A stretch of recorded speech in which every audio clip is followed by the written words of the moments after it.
I got so much motherfucking design on right now.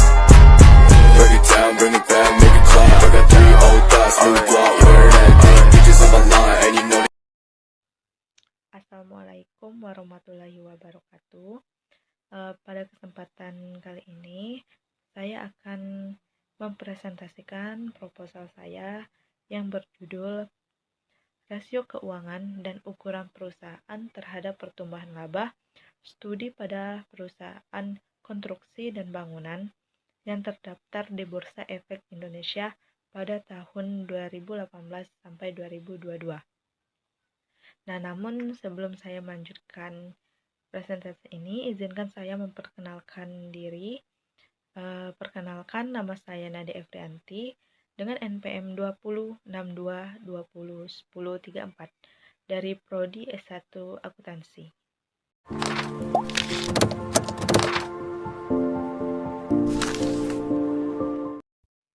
Baiklah, yang pertama ada latar belakang. Perubahan ekonomi dalam era globalisasi saat ini, perkembangan ekonomi mengalami perkembangan yang cukup signifikan. Hal tersebut menyebabkan setiap perusahaan mempunyai tujuan untuk memaksimalkan laba. Mendapatkan laba yang optimal adalah salah satu tujuan dari perusahaan.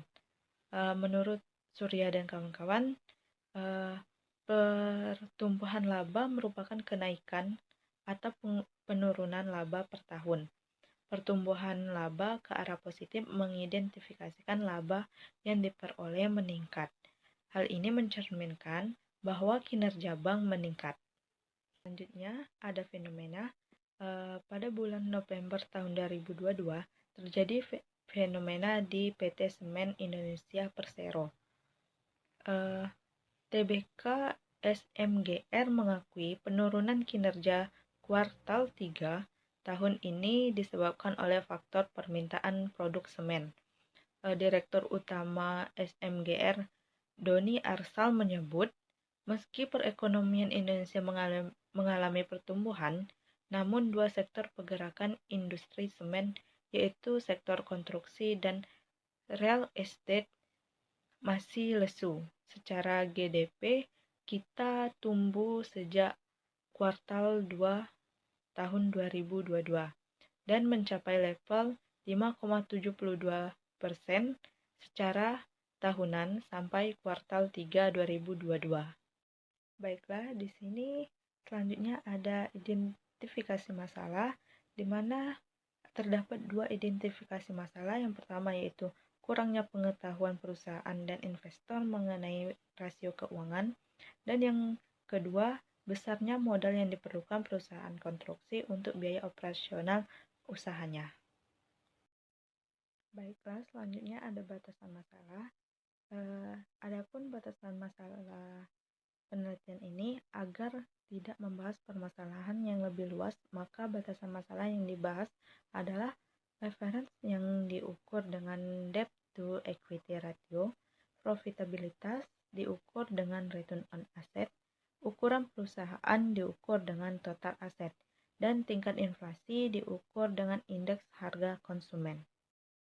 Selanjutnya ada rumusan masalah. Yang pertama, apakah reference berpengaruh terhadap pertumbuhan laba pada perusahaan konstruksi dan bangunan yang terdaftar di Bursa Efek Indonesia? Yang kedua, apakah profitabilitas berpengaruh terhadap pertumbuhan laba pada perusahaan konstruksi dan bangunan yang terdaftar di Bursa Efek Indonesia? Yang ketiga, apakah ukuran perusahaan berpengaruh terhadap pertumbuhan laba pada perusahaan konstruksi dan bangunan yang terdaftar di Bursa Efek Indonesia? Yang keempat, apakah tingkat inflasi berpengaruh terhadap pertumbuhan laba pada perusahaan konstruksi dan bangunan yang terdaftar di Bursa Efek Indonesia?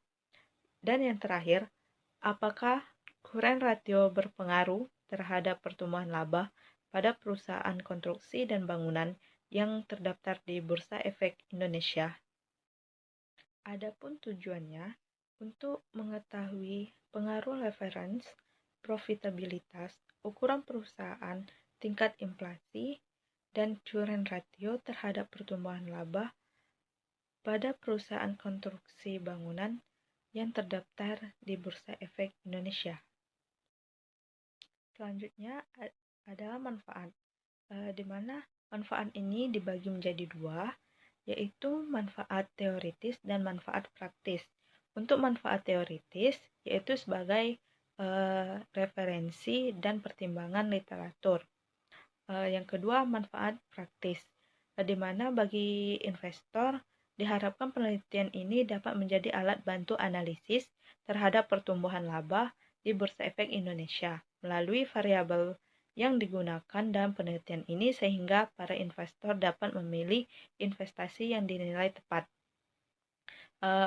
Bagi peneliti selanjutnya, diharapkan menambah dan memperluas pengetahuan peneliti dalam bidang akuntansi yang berhubungan dengan reference, profitabilitas, ukuran perusahaan, tingkat inflasi, dan current ratio, serta pengaruhnya terhadap pertumbuhan laba. Baiklah, di bab kedua ada tinjauan pustaka. Yang pertama ada teori sinyal. Teori sinyal ini merupakan konsep di mana pihak pemberi informasi dapat memilih apa dan bagaimana informasi akan ditampilkan, dan pihak penerima informasi dapat memilih bagaimana menginterpretasikan informasi yang diterima. Selanjutnya ada pertumbuhan laba. Menurut Surya dan kawan-kawan, pertumbuhan laba merupakan kenaikan atau penurunan laba per tahun. Pertumbuhan laba ke arah positif mengidentifikasikan laba yang diperoleh meningkatkan. Hal ini mencerminkan kinerja bank meningkat. Kemudian ada reference. Reference merupakan rasio yang digunakan untuk mengukur sejauh mana aktivitas perusahaan dibiayai dengan hutang. Selanjutnya, profitabilitas. Profitabilitas merupakan rasio yang mengukur kemampuan suatu perusahaan untuk menghasilkan laba selama periode tertentu. Selanjutnya, ukuran perusahaan. Ukuran perusahaan adalah salah satu variabel yang dipertimbangkan dalam menentukan nilai perusahaan. Selanjutnya ada tingkat inflasi. Tingkat inflasi merupakan permasalahan ekonomi yang terjadi baik di negara maju maupun di negara berkembang, seperti di Indonesia. Kemudian current ratio. Current ratio adalah rasio untuk mengukur kemampuan perusahaan dalam membayar kewajiban jangka pendek atau utang yang segera jatuh tempo dengan menggunakan aktiva lancar yang tersedia.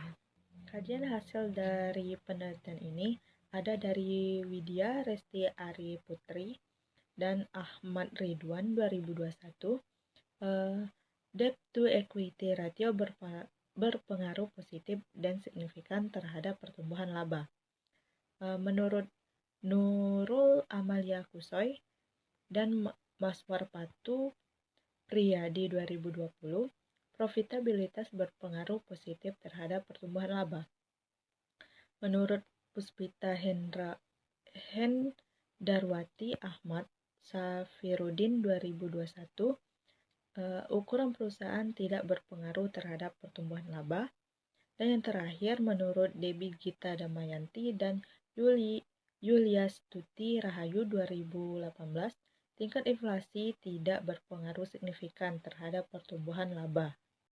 Kemudian untuk kerangka konseptual dapat dilihat di slide bahwa reference X1, profitabilitas X2, ukuran perusahaan X3, tingkat inflasi X4, dan current ratio X5 berpengaruh terhadap pertumbuhan laba. Selanjutnya, yang terakhir ada metode penelitian. Yang pertama, tempat dan waktu, di mana penelitian ini dilakukan dengan cara mengambil data keuangan perusahaan konstruksi dan bangunan yang terdaftar di Bursa Efek Indonesia melalui www.idx.co.id dan waktu penelitian pada tahun 2018 sampai 2022. Yang kedua, metode penelitian ini menggunakan metode kuantitatif. Yang ketiga, ada populasi dan sampel.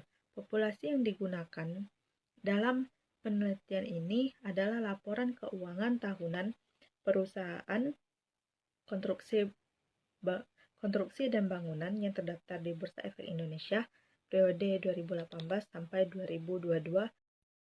Selanjutnya ada sampel. Sampel terdiri dari beberapa anggota yang terdiri dari populasi. Sampel yang ditentukan menggunakan teknik purposive sampling. Kemudian ada teknik pengumpulan data.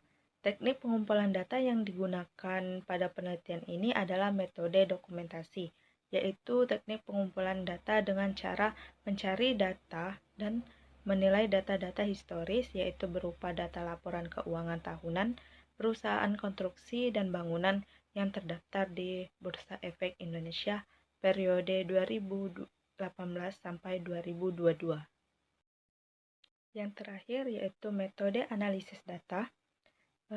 Yang pertama, statistik deskriptif. Yang kedua, uji asumsi klasik. Uji asumsi klasik ini dibagi menjadi 3, yaitu uji normalitas, uji multikolinearitas, uji heterodiksitas.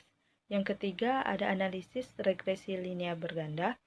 Yang keempat, pengujian hipotesis. Di sini dibagi menjadi 2, yaitu uji T dan koefisien determinasi. Demikian presentasi dari saya. Jika terdapat salah kata atau ucapan, saya mohon maaf. Saya akhiri. Wassalamualaikum warahmatullahi wabarakatuh.